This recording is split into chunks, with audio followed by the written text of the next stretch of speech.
नमस्कार, आप स्वराज पोस्ट देख रहे हो और मैं हूं आपके साथ अभिनव कुमार। हमारी मौजूदगी दिल्ली में है और आज दिल्ली में एक बड़ी खबर आ रही है। दिल्ली से ये बड़ी खबर आ रही है कि आज इलेक्शन कमीशन आज बिहार को लेकर मतदाता सूची आज जारी करने वाला है। ये मतदाता सूची आज हो सकता है कि आज ये शाम तक की मतदाता सूची जारी हो जाए और मतदाता सूची जब जारी किया जाएगा तो उस वक्त देखा जाएगा कि मतदाता पुनरीक्षण का जो मामला था वो किस तरीके से हुआ, क्योंकि विपक्ष के लोग लगातार इस बात का आरोप लगा रहे हैं कि चुनाव आयोग टारगेटेड वोट बैंक को काटने का प्रयास कर रहे हैं। जो इंडिया अलायंस के जो वोट बैंक है उनको टारगेट कर रहा है। जब ये मतदाता सूची का लिस्ट जब जारी किया जाएगा उस वक्त ये देखा जाएगा कि कितने लोगों को, नए लोगों को इस मतदाता सूची में जोड़ा गया है, कितने ऐसे पुराने लोग हैं जिनको मतदाता सूची से हटाया गया है, या कितने ऐसे लोग थे जो मृत पाए गए थे, या फिर कितने ऐसे लोग थे जो दो दो जगह जिनका नाम मतदाता सूची में था। ये तमाम चीजें जो है वो क्लियर हो जाएगी मतदाता सूची को लेके। आज मतदाता सूची जारी कर, अगर इलेक्शन कमीशन जारी करती है तो। दूसरा सवाल यहाँ यह है कि एसआईआर को लेके, एसआईआर का जो मामला है सदन से लेके सड़क तक लगातार गर्माता हुआ जा रहा है। आपको याद होगा कि जिस तरीके से जुलाई में बिहार बंदी का ऐलान किया गया था, बिहार बंदी हुआ था, जिसमें बिहार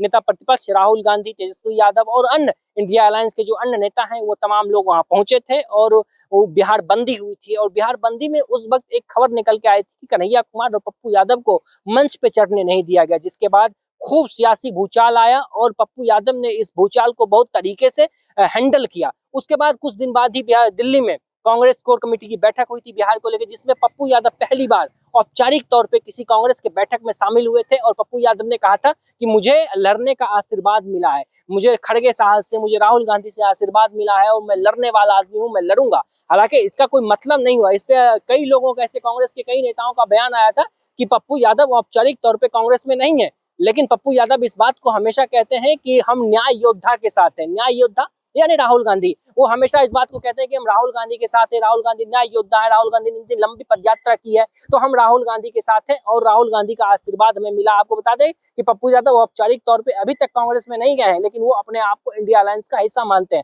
हालांकि इंडिया अलायंस का हिस्सा है या नहीं है वो कुछ दिन में क्लियर हो जाएगा, क्योंकि आपको बता दें कि 8 अगस्त को फिर से इंडिया अलायंस के तमाम लोग संसद से लेकर इलेक्शन कमीशन तक मार्च करेंगे और उस मार्च में एसआईआर को लेके इलेक्शन कमीशन और सत्ता दल के लोगों को घेरने का काम करेंगे और उसमें देखा जाएगा कि क्या, जिस तरीके से राहुल गांधी का शामिल होने का उसमें नाम आया जा रहे हैं, तब प्रतिपक्ष हैं वो लोकसभा में, अगर वो शामिल होते हैं तो क्या वो इलेक्शन कमीशन तक पहुंच पाते हैं। यह अपने आप में एक बड़ी बात है कि उन्होंने तो कह दिया कि हम सदन से लेके इलेक्शन कमीशन तक हम आएंगे, मार्च करेंगे। क्या वो मार्च कर पाएंगे या उनको विजय चौक पे ही रोक दिया जाएगा, ये भी एक बड़ी खबर है। और दूसरी चीज आपको बता दें कि वहीं राहुल गांधी 8 तारीख को तो यहाँ संसद से लेकर इलेक्शन कमीशन तक मार्च करेंगे और वहीं बिहार में 10 अगस्त को वो सासाराम में एक मार्च निकालेंगे, पदयात्रा करेंगे, जिसका ऐलान अभी से कुछ दिन पहले तेजस्वी यादव ने किया था कि हम डायरेक्ट परमंडल में जाके हम अपनी जनता के बीच जाएंगे, अपना बात रखेंगे, बेरोजगारी हो, महंगाई हो, भ्रष्टाचार हो, या फिर ये मतदाता पुनरीक्षण का जो मामला है, किस तरीके से राहुल गांधी हमेशा इस बात को कहते हैं कि महाराष्ट्र वाला जो एजेंडा है उसको बिहार में घुसाने का प्रयास किया जा रहा है, जिस तरीके से महाराष्ट्र में लोगों का वोट काटा गया उसको फिर से बिहार में ये लोग करने का प्रयास है। ये तमाम चीज राहुल गांधी फिर से बिहार में जाएंगे। सासाराम, आपको सासाराम क्यों चुना गया? सासाराम इसलिए चुना गया कि सासाराम से कांग्रेस के सांसद हैं मनोज कुमार, वो सासाराम से चुन के आए हैं, तो इसलिए कांग्रेस चाहती है कि सासाराम से इस यात्रा की शुरुआत की जाए और जिसमें तमाम इंडिया अलायंस के तमाम लोग शामिल होंगे, चाहे तेजस्वी यादव बिहार विधानसभा के नेता प्रतिपक्ष वो भी शामिल होंगे और अन्य सीपीआई माले की बात कर ले तो वो तमाम इंडिया अलायंस के घटक दल उसमें शामिल होंगे। अब देखना है कि सवाल यहाँ ये है कि शाहबाद सीट पे आज सबकी नजर है। आज की हम आपको घटनाक्रम बता दें कि आज दिल्ली के कॉन्स्टिट्यूशन क्लब में शाहबाद को लेके एक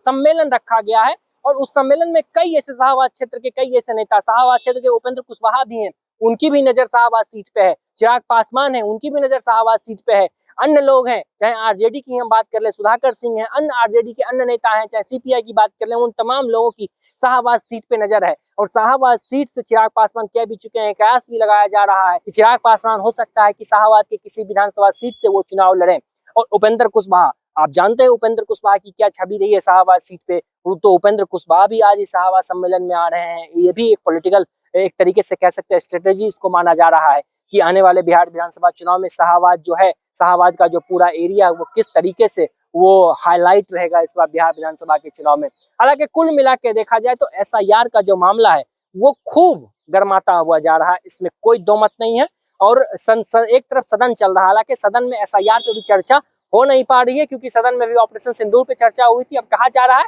कि सोमवार से अगर सदन का फिर से सत्र जब शुरू होगा तो सदन में हो सकता है कि एसआईआर पे फिर से एक लंबी गहन चर्चा हो सकती है, क्योंकि सदन से कई ऐसी तस्वीरें निकल के सामने आई कि राहुल गांधी नेता प्रतिपक्ष हैं या फिर अन्य इंडिया अलायंस के अन्य लोग एसआईआर का जो पर्ची है उसको फाड़ के डस्टबिन में भी डालते हुए नजर आए थे। तो ये तमाम चीजें हैं, राजनीतिक भूचाल है, एक तरफ बिहार से लेकर दिल्ली तक चुनावी साल है, तो चुनावी साल में इस प्रकार की कई अभी गतिविधियां दिल्ली में होगी। हम लगातार इसके बारे में आपको लगातार एक के बाद एक जानकारियां देते रहेंगे। आप लोग इस पूरे घटनाक्रम पे क्या कुछ सोचते हैं, कमेंट में प्रतिक्रिया जरूर लिखिएगा। नमस्कार।